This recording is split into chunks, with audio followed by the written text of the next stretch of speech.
여러분 안녕하십니까? 신성열 목사의 간단한 설명과 함께 성경 읽기. 오늘은 사무엘하 6장 말씀부터 시작하겠습니다. 사무엘하 6장 말씀, 우리 다 같이 함께 말씀을 읽겠습니다. 다윗이 이스라엘에서 뽑은 무리 3만 명을 다시 모으고 다윗이 일어나 자기와 함께 있는 모든 사람과 더불어 바알레 유다로 가서 거기서 하나님의 궤를 메어 오려 하니 그 궤는 그룹들 사이에 좌정하신 만군의 여호와의 이름으로 불리는 것이라. 그들이 하나님의 궤를 새 수레에 싣고 산에 있는 아비나답의 집에서 나오는데 아비나답의 아들 우사와 아효가 그 새 수레를 모니라. 그들이 산에 있는 아미나답의 집에서 하나님의 궤를 싣고 나올 때에 아효는 궤 앞에서 가고 다윗과 이스라엘 온 족속은 잣나무로 만든 여러 가지 악기와 수금과 비파와 소고와 양금과 제금으로 여호와 앞에서 연주하더라. 그들이 나군의 타작 마당에 이르러서는 소들이 띠므로 우사가 손을 들어 하나님의 궤를 붙들었더니 여호와 하나님이 우사가 잘못함으로 말미암아 진노하사 그를 그곳에서 치시니 그가 거기 하나님의 궤 곁에서 죽으니라. 여호와께서 우사를 치심으로 다윗이 분하여 그곳을 베레스 우사라 부르니 그 이름이 오늘까지 이르니라. 다윗이 그날에 여호와를 두려워하여 이르되 여호와의 궤가 어찌 내게로 오리요 하고 다윗이 여호와의 궤를 옮겨 다윗성 자기에게로 메어 가기를 즐겨하지 아니하고 가드 사람 오벳 에돔의 집으로 메어 간지라. 여호와의 궤가 가드 사람 오벳 에돔의 집에 석 달을 있었는데 여호와께서 오벳 에돔과 그의 온 집에 복을 주시니라. 어떤 사람이 다윗 왕에게 아뢰어 이르되 여호와께서 하나님의 궤로 말미암아 오벳 에돔의 집과 그의 모든 소유에 복을 주셨다 한지라. 다윗이 가서 하나님의 궤를 기쁨으로 메고 오벳 에돔의 집에서 다윗성으로 올라갈새 여호와의 궤를 맨 사람들이 6걸음을 가매 다윗이 소와 살진 송아지로 제사를 드리고 다윗이 여호와 앞에서 힘을 다하여 춤을 추는데 그때 다윗이 배 에봇을 입었더라. 다윗과 온 이스라엘 족속이 즐거이 한호하며 나팔을 불고 여호와의 궤를 메어 오니라. 여호와의 궤가 다윗성으로 들어올 때에 사울의 딸 미갈이 창으로 내다보다가 다윗 왕이 여호와 앞에서 뛰놀며 춤추는 것을 보고 심중에 그를 업신 여기니라. 여호와의 궤를 메고 들어가서 다윗이 그것을 위하여 친 장막 가운데 그 준비한 자리에 그것을 두매 다윗이 번제와 화목제를 여호와 앞에 드리니라. 다윗이 번제와 화목제 드리기를 마치고 만군의 여호와의 이름으로 백성에게 축복하고 모든 백성 곧 온 이스라엘 무리에게 남녀를 막론하고 떡 1개와 고기 1조각과 건포도 떡 1덩이씩 나누어 주매 모든 백성이 각기 집으로 돌아가니라.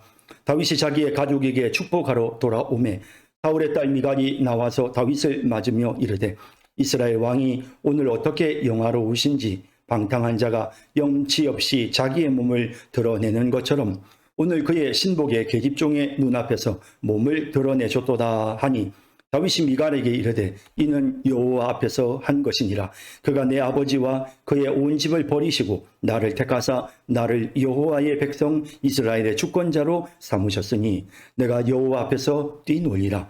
내가 이보다 더 낮아져서 스스로 천하게 보일지라도 내가 말한 바 계집종에게는 내가 높임을 받으리라 한지라. 그러므로 사울의 딸 미갈이 죽는 날까지 그에게 자식이 없으니라. 아멘.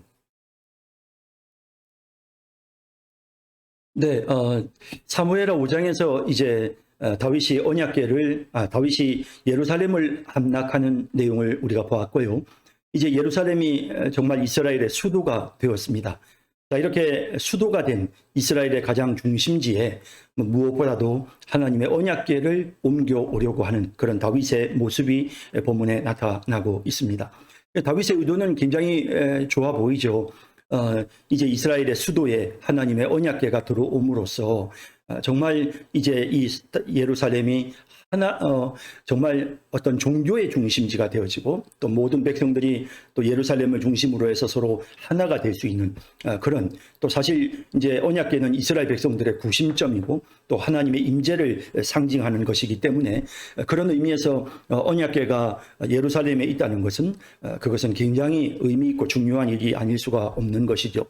그래서 이제 다윗이 상당히 많이 이 언약궤를 예루살렘으로 가지고 오려고 많이 애를 쓰고 있는 모습이 나타나는데 다윗이 이스라엘에서 뽑은 무리 3만 명을 다시 모으고 이와 같은 일을 함에 있어서 그냥 다윗이 혼자서 조용하게 개인적으로 한 것이 아니고 이스라엘의 지도자들을 다 함께 모으죠. 왜냐하면 이것이 정말 하나님의 언약궤를 예루살렘으로 가지고 오는 것이 개인의 어떤 행사로 끝나는 것이 아니고 이스라엘 백성들 모든 공동체가 함께 협력하고 하나가 되어서 이제 하나님께서 이 예루살렘으로 들어오시는, 그래서 예루살렘에서 이스라엘을 통치하시는 이제 그런 어떤 상징성 있는 의미를 부여하기 위해서 백성들을 다 불러 모은 것입니다. 다윗이 일어나 자기와 함께 있는 모든 사람과 더불어 바알레 유다로 가서, 이 바알레 유다를 우리가 이제 다른 성경에서는 기럇 여아림이다라고 이렇게도 부르는데요. 기럇 여아림의 언약궤가 머물러 있게 되었던 것은 이스라엘 백성들이 이제 전쟁할 때, 에벤에셀과 아벡에서 전쟁할 때 그만 이 언약궤를 빼앗기잖아요. 그래서 이제 블레셋 사람들의 손에 넘어갔다가 나중에 하나님의 손이 그 블레셋 사람들을 치심으로 인하여 그 언약궤가 다시 이스라엘 백성들이 있는 베세메스로 돌아오게 되는 과정, 이미 사무엘상에서 우리가 살펴본 바 있었습니다. 그리고 그렇게 언약궤가 돌아와 있었는데 돌아올 때 이제 이 베세메스 사람들이 어리석게도 언약궤 뚜껑을 열고 또 언약궤 안을 들여다보다가 결국에는 하나님의 준엄한 심판을 받게 되고, 그러다 보니 이제 그곳과 가까이 있는 기럇 여아림의 언약궤가 꽤 오랜 시간 동안 머물러 있게 되었던 것이죠. 이제 그 언약궤를 다윗이 다시 이제 예루살렘으로 가지고 오려고 하는 이런 모습을 보게 됩니다. 그 궤는 그룹들 사이에 자정하신 만군의 여호와의 이름으로 불리는 것이라. 우리가 잘 아는 바로 언약궤, 우리가 그것을 증거궤라고도 하고 또 그 법 십계명 두 돌판이 들어있기 때문에 법궤라고도 부릅니다. 그들이 하나님의 궤를 새 수레에 싣고 산에 있는 아비나답의 집에서 나오는데, 아비나답에 대한 언급은 별로 구체적으로 나타나지는 않지만 아마도 아미나답은 아마도 이제 레위인으로, 그래서 이 언약궤를 돌본 것으로 우리가 그렇게 이해할 수 있고요.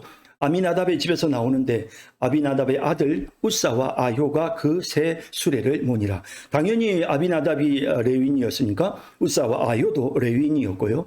그리고 이제 그 새 수레를 이제 몰고는, 자, 그런데 문제는 언약궤는 사실은 수레에다가 이렇게 올려놓는 것이 싣는 것이 아니고 반드시 레위 지파 고핫 자손들이 어깨에 언약궤를 매도록 되어 있었죠.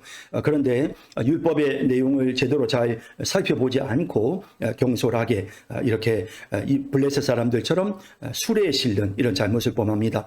그들이 산에 있는 아미나답의 집에서 하나님의 궤를 싣고 나올 때에 아효는 궤 앞에 서 가고, 다윗과 이스라엘 온 족속은 잣나무로 만든 여러 가지 악기와 수금과 비파와 소고와 양금과 제금으로 여호와 앞에서 연주하더라. 상당히 이 언약궤를 옮겨오는 과정에 공이 들었고 또 준비도 많이 했고, 그리고 정성을 다해서 하나님 앞에 지금 이 언약궤를 잘 옮겨오도록 하나님 앞에 찬양을 드리면서 노력하는 이런 모습들이 나타나고 있습니다. 그들이 나곤의 다작마당에 이르러서는 소들이 띠므로 우사가 손을 들어 하나님의 궤를 붙들었더니, 자, 소가 뛴다는 것도 굉장히 놀라운 일이죠.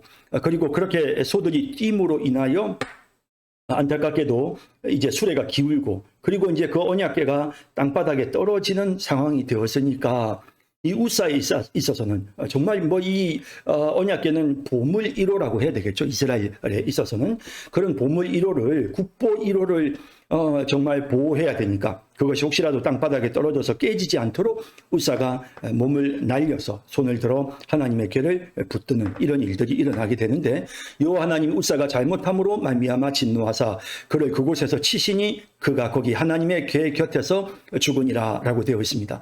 자, 우리가 이제 이 본문을 보면 사실 좀 납득하기가 어려운 부분들이 있죠. 우사가 뭘 잘못한 건가 라는 생각이 드는 것입니다.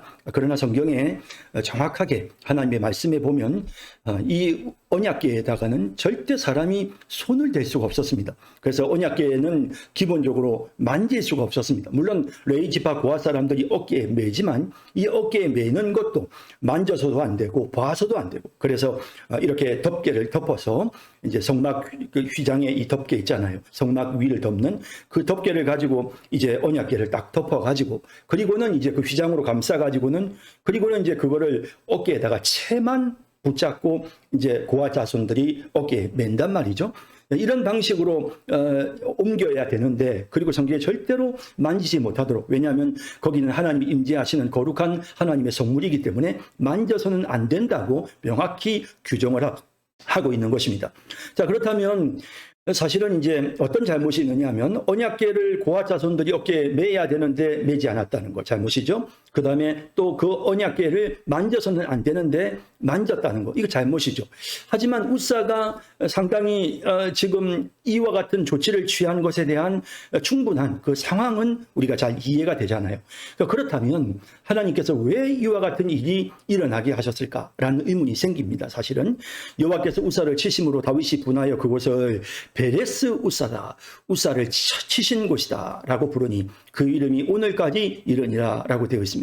이렇게 해서 이제 언약궤가, 이렇게 해서 이제 우사가 이제 죽는 이제 이런 일들이 일어나게 되고, 다윗이 상당히 충격을 받습니다. 다윗이 그날에 여호와를 두려워하여 이르되 여호와의 궤가 어찌 내게로 오리요 하고, 다윗이 여호와의 궤를 옮겨 다윗성 자기에게로 메어 가기를, 예루살렘에 메어 가기를 즐겨하지 아니하고 가드 사람 오벳 에돔의 집으로 메어 간지라라고 되어 있거든요.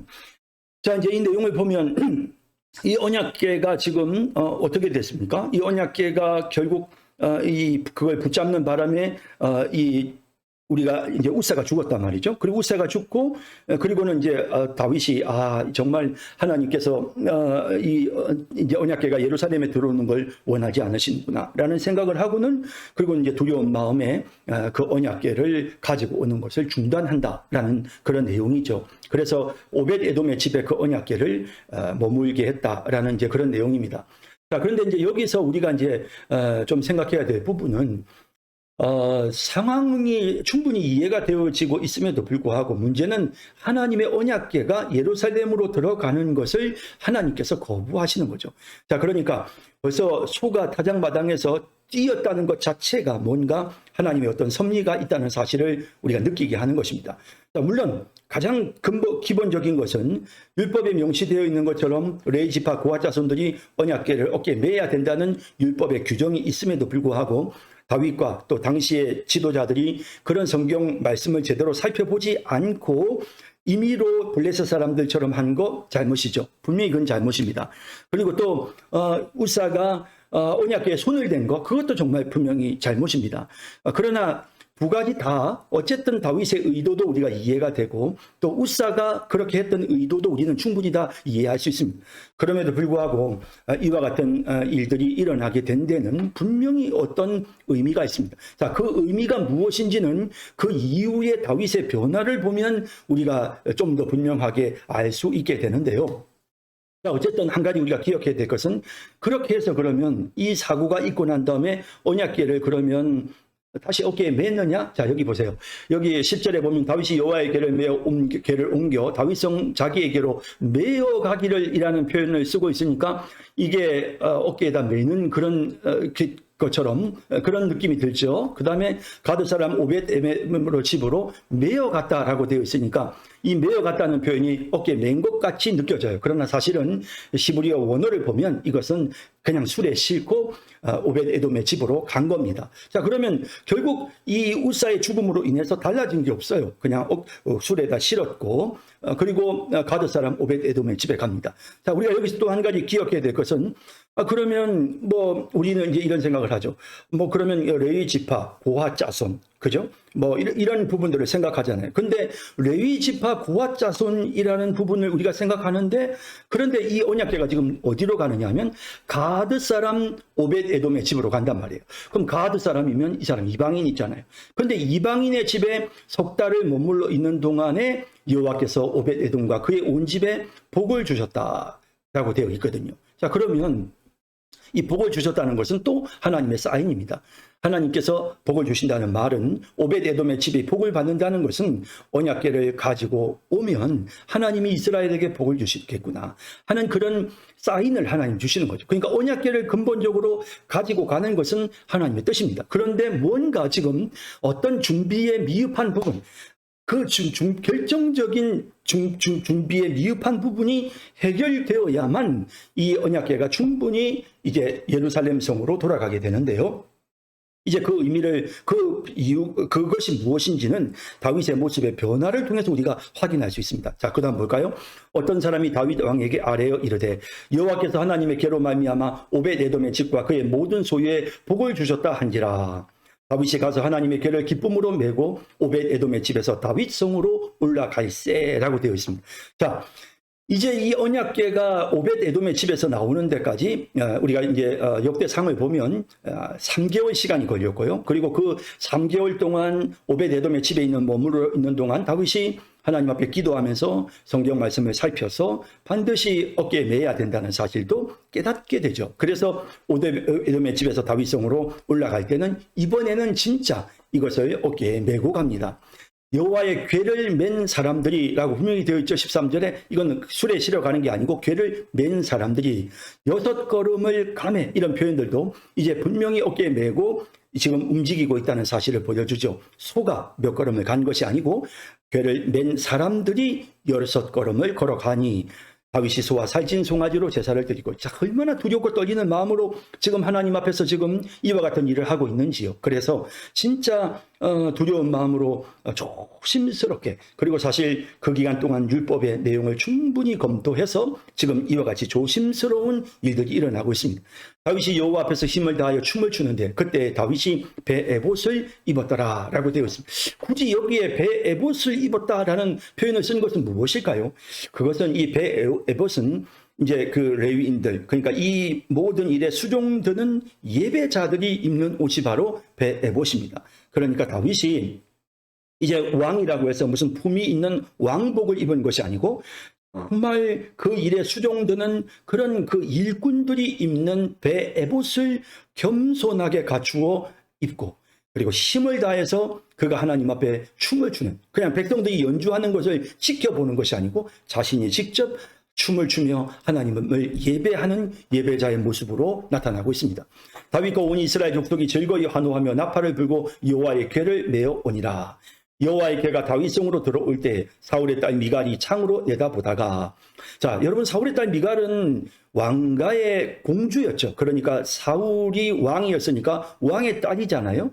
그러니까 굉장히 권위적인 요소가 있는 거예요. 그러다 보니 창으로 내다보다가 다윗 왕이 여호와 앞에서 뛰놀며 춤추는 것을 보고 심중에 그를 업신여겼다라고 되어 있습니다. 다윗의 그 행동이 이 미갈이 볼 때는 왕으로서 채통을 지켜야 되는데, 백성들 앞에서 권위를 내세워야 되는데 저렇게 권위 없이 저렇게 춤을 추고 백성들하고 똑같은 행동을 하고 있어라는 그런 그 멸시하는 마음, 그런 마음이 생겨서 심중에 그를 업신여겼다라고 되어 있습니다. 그리고 여호와의 궤를 메고 들어가서 다윗이 그것을 위하여 친 장막 가운데 그 준비한 자리에 그것을 두고 다윗이 번제와 화목제를 여호와 앞에 드리니라. 전심을 다해 하나님 앞에 예배드리죠. 그리고 다윗이 번제와 화목제 드리기를 마치고 만군의 여호와의 이름으로 백성에게 축복하고 모든 백성 곧 온 이스라엘 무리에게 남녀를 막론하고 떡 한 개와 고기 한 조각과 건포도 떡 한 덩이씩 나누어 주매 모든 백성이 각기 집으로 돌아가니라. 함께 나누어 먹는 이 예배 안에, 이들이 드리는 이 예배 안에 같이 함께 나누어 먹는 교제의 식사가 포함되어져 있죠. 그리고 우리가 여기에서 가장 귀하게 보여지는 것은 다윗의 그 예배자로서의 모습입니다.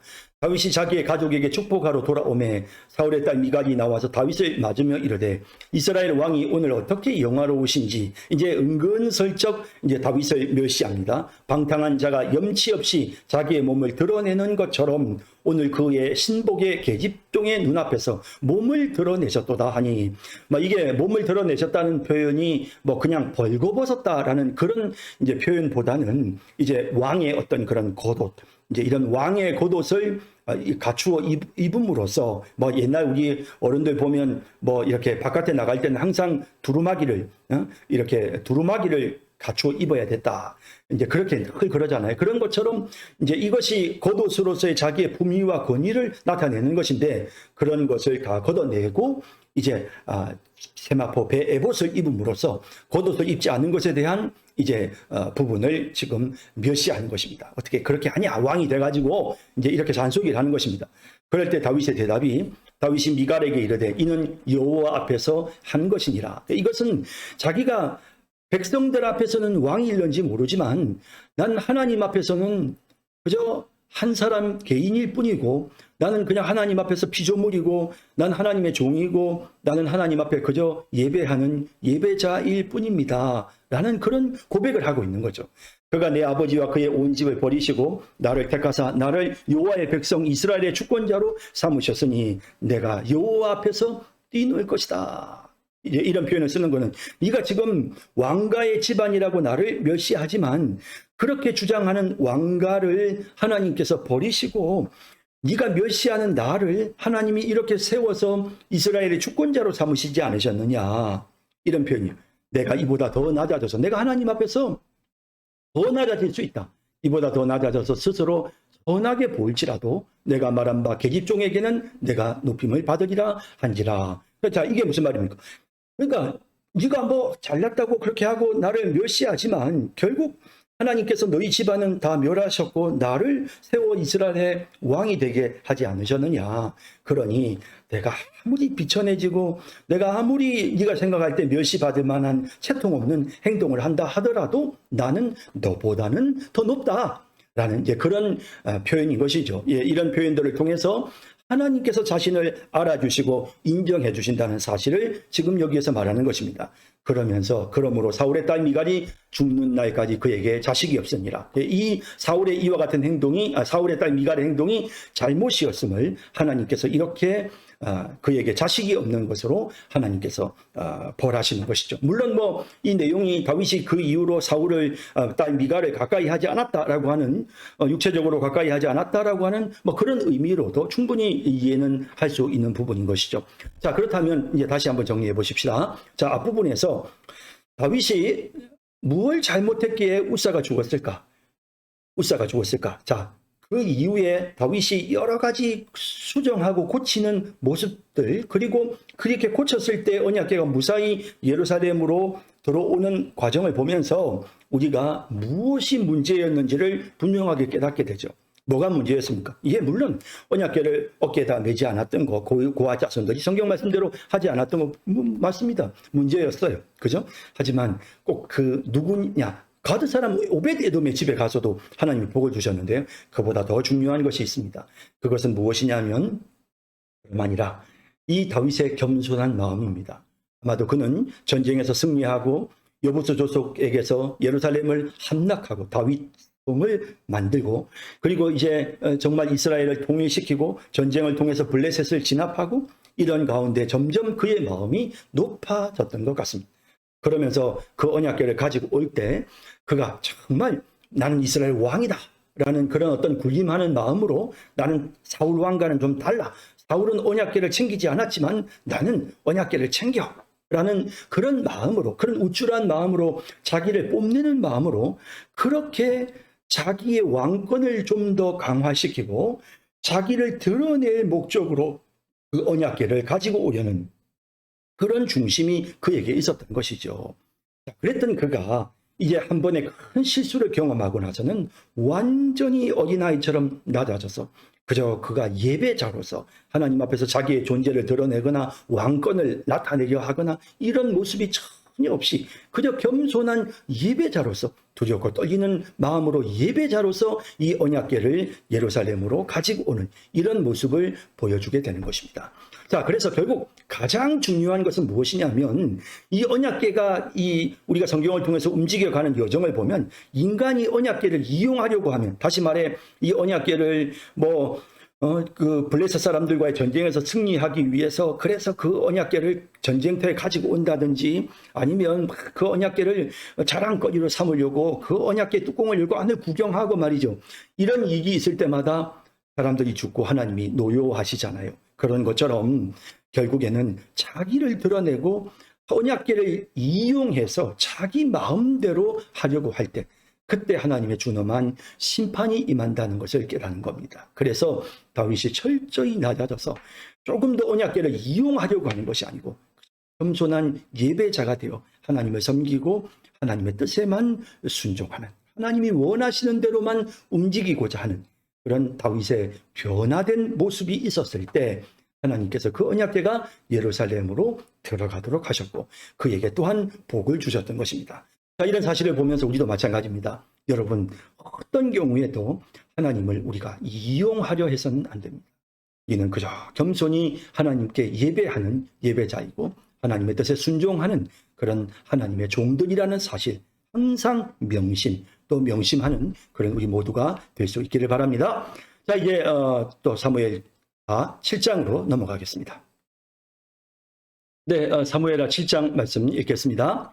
여호와께서 주위의 모든 원수를 무찌르사 왕으로 궁에 평안히 살게 하신 때에 왕이 선지자 나단에게 이르되 볼지어다 나는 백향목 궁에 살거늘 하나님의 궤는 휘장 가운데에 있도다. 나단이 왕께 아뢰되 여호와께서 왕과 함께 계시니 마음에 있는 모든 것을 행하소서 하니라.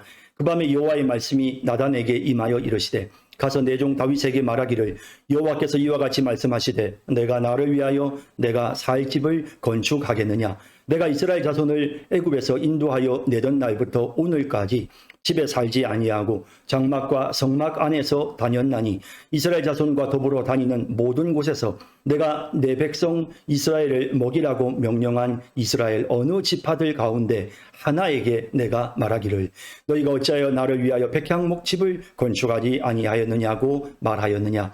그러므로 이제 내 종 다윗에게 이와 같이 말하라. 만군의 여호와께서 이와 같이 말씀하시기를 내가 너를 목장 곧 양을 따르는 데에서 데려다가 내 백성 이스라엘의 주권자로 삼고 내가 가는 모든 곳에서 내가 너와 함께 있어 내 모든 원수를 내 앞에서 멸하였은즉 땅에서 위대한 자들의 이름같이 내 이름을 위대하게 만들어 주리라.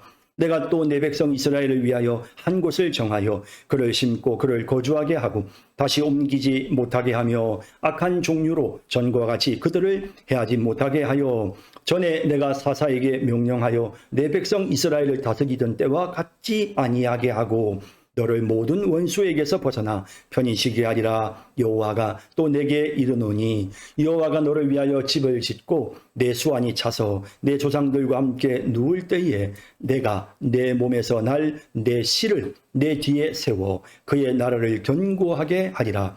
그는 내 이름을 위하여 집을 건축할 것이요 나는 그의 나라 왕위를 영원히 견고하게 하리라. 나는 그에게 아버지가 되고 그는 내게 아들이 되리니 그가 만일 죄를 범하면 내가 사람의 매와 인생의 채찍으로 징계하려니와 내가 내 앞에서 물러나게 한 사울에게서 내 은총을 빼앗은 것처럼 그에게서 빼앗지는 아니하리라. 내 집과 내 나라가 내 앞에서 영원히 보존되고 내 왕위가 영원히 견고하니라 하셨다 하라. 나단이 이 모든 말씀들과 이 모든 계시대로 다윗에게 말하니라.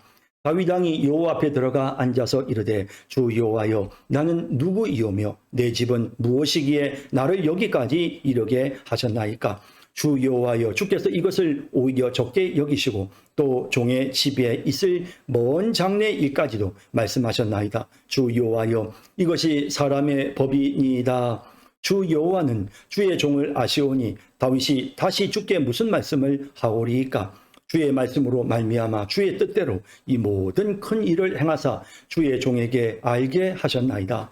그런즉 주 여호와여 주는 위대하시니 이는 우리 귀로 들은 대로는 주와 같은 이가 없고 주 외에는 신이 없음이니이다. 땅의 어느 한 나라가 주의 백성 이스라엘과 같으리이까. 하나님이 가서 구속하사 자기 백성으로 삼아 주의 명성을 내시며 그들을 위하여 큰 일을 주의 땅을 위하여 두려운 일을 애국과 많은 나라들과 그의 신들에게서 구속하신 백성 앞에서 행하셨사오며 주께서 주의 백성 이스라엘을 세우사 영원히 주의 백성으로 삼으셨사오니 여호와여 주께서 그들의 하나님이 되셨나이다. 여호와 하나님이여 이제 주의 종과 종의 집에 대하여 말씀하신 것을 영원히 세우시며 말씀하신 대로 행하사 사람이 영원히 주의 이름을 크게 높여 이르기를 만군의 여호와는 이스라엘의 하나님이라 하게 하옵시며 주의 종 다윗의 집이 주 앞에 견고하게 하옵소서. 만군의 여호와 이스라엘의 하나님이여 주의 종의 귀를 여시고 이르시기를 내가 너를 위하여 집을 세우리라 하셨으므로 주의 종이 이 기도로 주께 간구할 마음이 생겼나이다. 주 여호와여, 오직 주는 하나님이시며 주의 말씀들이 참되시니이다. 주께서 이 좋은 것을 주의 종에게 말씀하셨사오니 이제 정하건대 종의 집에 복을 주사 주 앞에 영원히 있게 하옵소서. 주 여호와께서 말씀하셨사오니 주의 종의 집이 영원히 복을 받게 하옵소서 하니라. 아멘. 네, 사무엘하 7장 말씀 살펴보도록 하겠습니다. 네, 사무엘하 7장 말씀은 하나님께서 이제 다윗에게 약속하시는 다윗 왕국에 대한 내용을 담고 있는 굉장히 중요한, 구약 성경에서는 우리가 다윗 언약이다라고 불리워지는 그런 아주 유명한 중요한 내용들을 담고 있습니다. 자, 이제 7장 내용 살펴보실까요?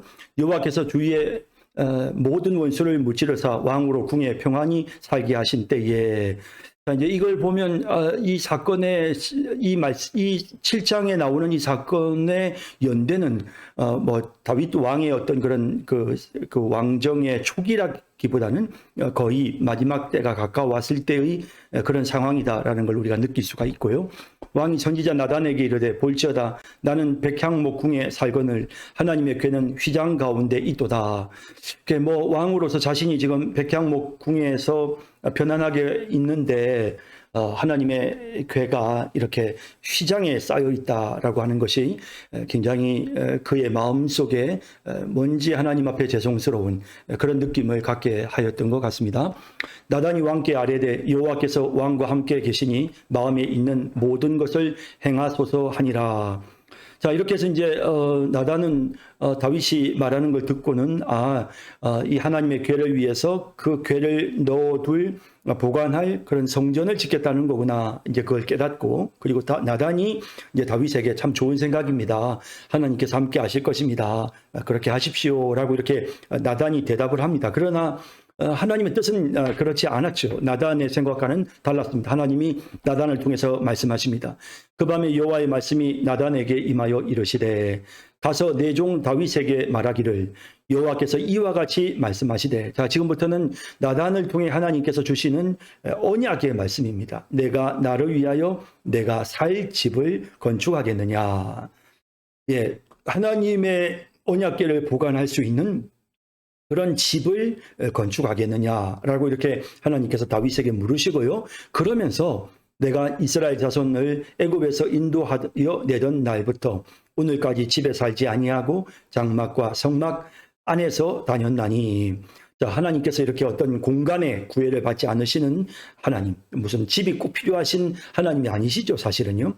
그 말씀이시고요. 이스라엘 자손과 더불어 다니는 모든 곳에서 내가 내 백성 이스라엘을 먹이라고 명령한 이스라엘 어느 지파들 가운데 하나에게 내가 말하기를 너희가 어찌하여 나를 위하여 백향목 집을 건축하지 아니하였느냐고 말하였느냐. 하나님이 막 집이 필요해서 집 내놓으라 하시는 그런 하나님이 아니심을 분명히 말씀하십니다. 그러므로 이제 내 종 다윗에게 이와 같이 말하라. 나단을 통해서 하나님 말씀하십니다. 만군의 여호와께서 이와 같이 말씀하시기를 내가 너를 목장 곧 양을 따르는 데에서 데려다가, 사실 뭐 다윗은 목자였잖아요. 그러니까 양치는 목동이었던 그를 하나님이 선택하셔서 그런 뜻입니다. 내 백성 이스라엘의 주권자로 삼고 그러셨죠. 내가 가는 모든 곳에서 내가 너와 함께 있어. 네가 가는 모든 곳에서 내가 항상 너와 함께 있어서 내 모든 원수를 내 앞에서 멸하였은즉. 하나님께서 항상 다윗을 지켜주셨고 전쟁할 때마다 승리하도록 하나님이 인도하여 주셨음을 말씀하시죠. 땅에서 위대한 자들의 이름같이 내 이름을 위대하게 만들어 주리라. 자, 그래서 이제 점차적으로 하나님이 다윗의 명성을 지금까지 높여 오셨고 앞으로도 더더욱 높게 하실 것이다 라고 하나님이 말씀하시는 겁니다. 내가 또 내 백성 이스라엘을 위하여 한 곳을 정하여 그를 심고 그를 거주하게 하고 다시 옮기지 못하게 하며. 자, 이제 지금 이제 보세요. 다윗은 하나님의 언약궤를 위하여 집을 짓겠다고 말했지만 하나님께서는 다윗에게 내가 너와 또 너의 백성을 위해서 집을 짓겠다라고 이렇게 말씀하시는 것입니다. 그래서 결코 너를 심어서 거주하게 할 것이고 다시는 옮기지 못하게 할 것이고 악한 종류로 전과 같이 그들을 해하지 못하게 하여 누구도 와서 그들이 거하고 있는 곳을 빼앗지 못하게 할 것이고 전에 내가 사사에게 명령하여 내 백성 이스라엘을 다스리던 때와 같이 아니하게 하고 그때는 정말 수없이 많은 사사시대 때는 이방 민족들이 와서 공격을 하니까 맨날 쫓겨다니고 막 그런 때가 많았잖아요. 이제는 그런 일들이 없을 것이다. 그러니까 이 나라가 견고할 것이다. 감히 누구도 침입하지 못할 것이다 라는 말씀입니다. 너를 모든 원수에게서 벗어나 편히 쉬게 하리라. 모든 원수로부터 완전히 벗어나서 편안하게 있게 할 것이다. 여호와가 또 내게 이르노니 여호와가 너를 위하여 집을 짓고 자 이제 여기 분명히 말씀하시죠. 집을 하나님을 위해서 다윗이 집을 짓는 것이 아니고 하나님께서 다윗을 위하여 이스라엘을 위하여 집을 짓겠다라고 말씀하십니다. 내 수완이 차서 내 조상들과 함께 누울 때에 내가 내 몸에서 날 내 씨를 내 뒤에 세워 그의 나라를 견고하게 하리라. 이 집은 그냥 단순한 집이 아니라 그의 나라입니다. 그래서 다윗을 통해서 세우실 하나님의 나라, 그 나라를 하나님이 세우실 것이다. 그리고 그 하나님의 나라는 내 몸에서 날 내 씨, 다윗의 후손인 그 씨를 통해서 그 나라가 하나님의 나라가 견고하게 될 것이다. 라고. 그래서 이것은 정말 이제 이 부분이 바로 다윗의 언약인데 하나님께서 다윗에게 언약을 지금 체결하고 계시죠. 어떤 내용입니까? 내가 너에게 은혜를 베풀 것이고 내가 너희들에게 거할 곳을 줄 것이고 그리고 내가 그 나라를 견고하게 할 것이며 그리고 바로 너의 후손에서 날 내 씨를 통해서 내가 그 나라를 견고히 세울 것이다 라고 이렇게 말씀하고 있는 것입니다. 메시아를 보내실 것을 말씀하시는 여기 내 씨는 궁극적으로는 예수님을 말하는 거예요. 다윗의 후손인 예수 그리스도를 통해서 그 나라가 견고하여지는 하나님의 나라가 견고하여지는 그와 같은 사실을 말씀하고 있는 것입니다. 그는 내 이름 위하여 집을 건축할 것이요 나는 그의 나라 왕위를 영원히 견고하게 하리라. 물론 우선적으로는 아주 이렇게 좀 좁은 범위로 생각한다면 다윗의 아들이었던 솔로몬이 이제 집을 건축하는 성전을 건축하는 이런 부분들을 말하지만 그러나 지금 그 다음에 이어 나오는 나는 그의 나라 왕위를 영원히 견고하게 하리라라는 이 말씀 보면 사실 솔로몬의 왕위가 견고하지도 않고 또 이스라엘 나라도 결국에는 멸망을 당하지 않습니까? 바벨론에. 그래서 이렇게 나라가 망하게 되는 그런 과정들을 보면 지금 여기서 말씀하시는 그의 나라 왕위를 영원히 견고하게 하리라 라고 하시는 말씀은 그냥 단순한 이스라엘 다윗 왕조 이스라엘 나라를 말씀하시는 것이 아니고 바로 그의 씨인 다윗의 씨로부터 태어나게 나게 되시는 메시아를 통해 예수 그리스도를 통해서 이루실 하나님의 나라를 의미하는 그리고 여기 내 이름을 위하여 집을 건축한다는 것도 그저 단순히 솔로몬 성전을 말하는 것이 아니라 하나님의 나라를 지금 의미하는 것으로 그렇게 우리가 이해할 수 있는 것입니다. 나는 그에게 아버지가 되고 그는 내게 아들이 되리니 자 이런 표현들은 계속해서 자주 이제 우리가 하나님의 언약의 메시지에 등장하는 부분이죠. 나는 너의 아버지가 되고 너희는 내 아들이 되고 내 백성이 될 것이고 라는 이 언약의 메시지 또 이걸 말씀을 인용해서 신약에서는 예수님이 바로 하나님의 아들이심을 또 나타내기도 하셨습니다. 그가 만일 죄를 범하면 내가 사람의 매와 인생의 채찍으로 징계하려니와 자 이제 이런 표현들은 이 하나님의 나라의 언약 백성 안에 들어올 경우에 이 하나님 나라의 언약 백성들이 그 언약의 축복을 누리려면 계속해서 누리기 위해서는 그들이 하나님의 법도를 지켜야 하고 그렇지 못할 때는 하나님께서 그들에게 매를 대시고 인생의 채찍으로 징계하신다는 것이죠. 내가 내 앞에서 물러나게 한 사울에게서 내 은총을 빼앗은 것처럼 그에게서 빼앗지는 아니하리라. 이 예수 그리스도를 통해서 완성되는 이루어지는 하나님의 나라의 백성들은 결단코 거기에서 쫓겨나는 일이 없다. 사울이 결국에는 은총을 빼앗겨 버리잖아요. 구원의 은혜를. 그런 것처럼 혹시라도 신약시대 예수 그리스도를 통해서 이루어질 하나님 나라의 백성들도 그러면 이 은총을 빼앗기게 되느냐? 절대로 그런 일은 일어나지 않습니다. 하지만 그 하나님의 법도를 따라서 살아야 그 은혜를 누리게 되고, 그 하나님 주시는 은혜를 누리지 않고 자꾸 이렇게 범죄할 경우에는 하나님께서 그들을 또 징계하시기도 한다는 사실을 말씀하고 있습니다. 내 집과 내 나라가 내 앞에서 영원히 보존되고 예수 그리스도를 통해서 이루어질 하나님의 나라를 보여줍니다. 내 왕위가 영원히 견고하리라 하셨다 하라. 나단이 이 모든 말씀들과 이 모든 계시대로 다윗에게 말하니라. 예, 정말 중요한, 정말 장차 예수 그리스도를 통해 다윗의 시인, 다윗의 후손인 메시아를 통해서 이루어질 하나님의 나라의 모습을 우리에게 참으로 정말 구체적으로 보여주고 있는 그런 약속의 말씀이 바로 이 1절에서 17절까지의 이 말씀입니다.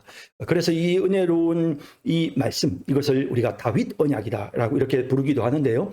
하나님께서 아브라함에게 언약을 세우시고 모세에게 언약을 세우셨던 것처럼 지금 다윗에게도 역시 너의 후손을 통해서 내가 정말 너의 씨를 통해서 내가 내 나라를 영원히 견고하게 할 것이고 내가 너의 아버지가 되고 너희는 내 백성이 될 것이다 라고 하는 이제 이런 사실을 하나님이 언약의 약속의 말씀으로 지금 주고 계시는 것입니다. 다윗 왕이 여호와 앞에 들어가 앉아서 이르되, 이제 이 말씀을 나단을 통해서 듣고 거기에 대해서 이제 다윗이 고백합니다. 주 여호와여, 나는 누구이오며 내 집은 무엇이기에 나를 여기까지 이르게 하셨나이까. 하나님의 은혜 정말 겸손히 감사하고 있죠. 주 여호와여, 주께서 이것을 오히려 적게 여기시고 이런 은혜를 주신 것도 적게 여기시고, 사실 그가 이스라엘의 왕이 된 거 얼마나 대단한 큰 축복이었고 사울의 칼날에서 보호해 주신 거 얼마나 큰 은혜입니까? 이런 은혜를 충분히 받았는데 주께서 이것을 오히려 적게 여기시고, 그뿐만 아니라 또 종의 집에 있을 먼 장래의 일까지도, 앞서 1절에서부터 지금 17절까지 나오는 나단 선지자를 통해 하나님께서 주셨던 그 약속의 그 은혜의 말씀, 다윗 언약의 말씀, 이걸 말하는 겁니다. 또 종의 집에 있을 먼 장래의 일까지도 말씀하셨나이다. 주 여호와여, 이것이 사람의 법이니이다. 자, 이제 19절은 여러 가지로 이제 해석이 되는데요. 이제 여기 나오는 이 내용은 하나님께서 방금 다윗의 시를 통해서 내 나라를 견고하게 하고 영원하게 할 것이다 라고 말씀하시고, 내가 너희의 하나님이 되고 아버지가 되고 너희는 내 아들이 되리라 하신 이 하나님의 이 언약의 이 메시지, 방금 말씀하신 이 메시지는 이것이 사람의 법이니이다. 이 표현은 인간을, 인류를 구원하시는 하나님의 계획입니다. 이것은 정말 인간을 정말 도우시고자 하시는, 인간을 너무도 사랑하시는 그런 하나님이 주시는 놀라운 은혜의 법입니다 라고 하는 그런 의미의 고백인 것이죠. 주 여호와는 주의 종을 아시오니 다윗이 다시 주께 무슨 말씀을 하오리까. 주의 말씀으로 말미암아 주의 뜻대로 이 모든 큰 일을 행하사, 하나님이 약속하셨으니까 그 말씀대로 이루어 주십시오라는 내용입니다. 주의 종에게 알게 하셨나이다. 그런즉 주 여호와여, 주는 위대하시니 이는 우리 귀로 들은 대로는 주와 같은 이가 없고 주 외에는 신이 없음이니이다. 정말 주님은 위대하신 하나님이십니다. 땅의 어느 한 나라가 주의 백성 이스라엘과 같으리이까. 하나님이 가서 구속하사 자기 백성으로 삼아 주의 명성을 내시며 그들을 위하여 큰 일을, 주의 땅을 위하여 두려운 일을 애국과 많은 나라들과 그의 신들에게서 구속하신 백성 앞에서 행하셨사오며, 하나님이 어떤 하나님이셨는지, 하나님이 어떻게 역사하셨는지, 지금까지 하나님 이스라엘 백성들에게 어떤 구원의 은혜를 베풀어 주셨는지를 분명히 말하고 있습니다. 주께서 주의 백성 이스라엘을 세우사 영원히 주의 백성으로 삼으셨사오니 여호와여, 주께서 그들의 하나님이 되셨나이다. 여호와여, 주께서 그들의 하나님이 되셨나이다. 여호와여, 주께서 그들의 하나님이 되셨나이다. 영원히 주의 백성을 삼아주시고 정말 이스라엘, 주의 백성 이스라엘을 세워주시고 그들의 하나님이 되어주셨다. 얼마나 놀라운 하나님의 은혜입니까? 하나님이 우리의 하나님이 되어주셨다. 우리를 하나님의 백성 삼아주셨다. 이 언약이죠. 이 언약의 메시지. 얼마나 큰 위로의 메시지입니까? 여호와 하나님이여, 이제 주의 종과 종의 집에 대하여 말씀하신 것을 영원히 세우시며 말씀하신 대로 행하사 사람이 영원히 주의 이름을 크게 높여 이르기를 만군의 여호와는 이스라엘의 하나님이라 하게 하옵시며 주의 종 다윗의 집이 주 앞에 견고하게 하옵소서. 만군의 여호와 이스라엘의 하나님이여 주의 종의 길을 여시고 이르시기를 내가 너를 위하여 집을 세우리라 하셨으므로 주의 종이 이 기도로 주께 간구할 마음이 생겼나이다. 주 여호와여 오직 주는 하나님이시며 주의 말씀들이 참되시니이다. 주께서 이 좋은 것을 주의 종에게 말씀하셨사오니 이제 청하건대 종의 집에 복을 주사 주 앞에 영원히 있게 하옵소서. 주 여호와께서 말씀하셨사오니 주의 종의 집이 영원히 복을 받게 하옵소서 하니라. 아멘. 이렇게 고백하고 있는 것입니다. 여러분, 이 다윗의 고백은 사실은 이 복을 지금 우리가 누리고 있거든요. 진짜 우리가 이 영원한 하나님 나라 주의 집에서 우리가 하나님을 우리의 아버지로, 하나님을 우리의 하나님으로 섬기고, 하나님은 우리를 자신의 자녀 삼으시고 우리를 주의 백성 삼으시고, 그러면서 하나님께서 이 나라를 견고하게 하시고 이 나라를 영원하게 하셔서 하나님 우리에게 지금 복을 주고 계시는 것입니다.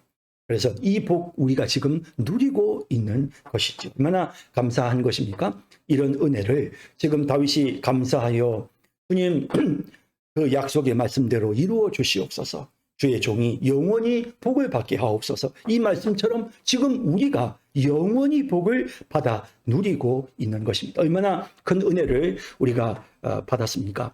다윗이 지금 이렇게 고백하고 있는 이 복이 바로 우리에게 임했다는 사실을 다시 한번 우리가 감사하지 않을 수 없는 것입니다. 자, 오늘 여기까지 하겠습니다. 여러분 수고하셨습니다. 다음 시간에 뵙겠습니다.